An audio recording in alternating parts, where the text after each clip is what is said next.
Well, let's talk now to Andy Eavis. He's the former head of the British Caving Association. Welcome to TRT World. This rescue operation has drawn in divers and cavers from across the world, hasn't it?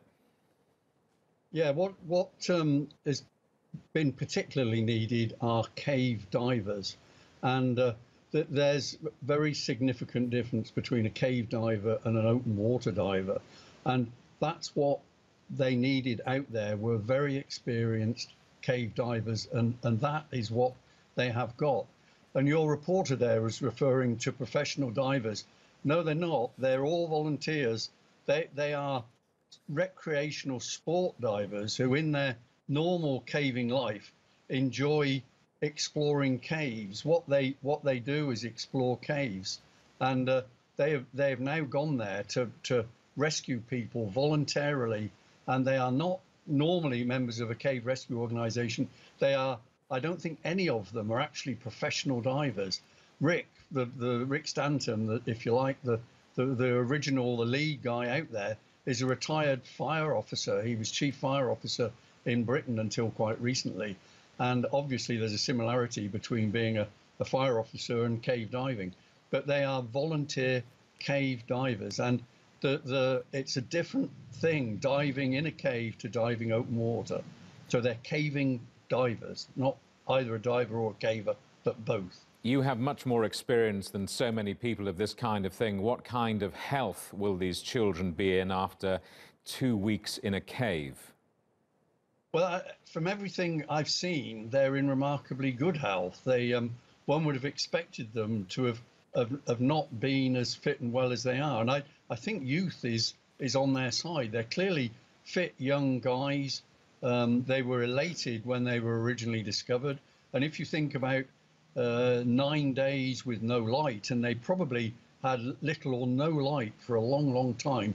And I've said earlier, when you're not sure whether your eyes are open or closed, it's a different world altogether.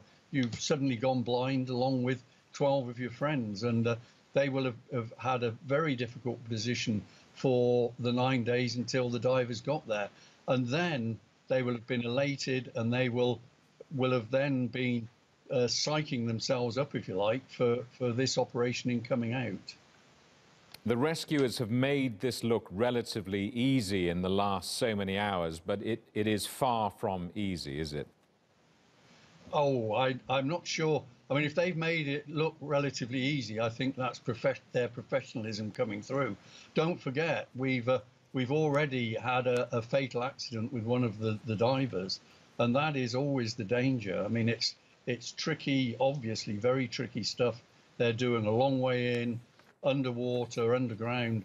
It's very, very tricky stuff. It's mind games. It's you have to have exactly the right attitude of mind. You remember that they have no visibility in the water. They've got quite a strong current driving them through, and meaning that they have lack of control. And what they're doing is definitely not easy. They need to do lots of things like changing bottles underwater regularly and having backup systems and so on. And these cave divers are very good at this, and they're very practiced at this, and they've got all the records, these guys, on the distance underground and the depth underwater underground and the duration of dives underground. And they are the people to be spearheading this, but of course they couldn't do it without the backup of the Thai Navy divers, who are, if you like, backing them up at their base and supplying them with everything they need to carry out the sort of spearhead diving. But the international divers are absolutely the top of their game, and they have the best people out there. Andy Eavis, the former head of the British Caving Association, thank you very much.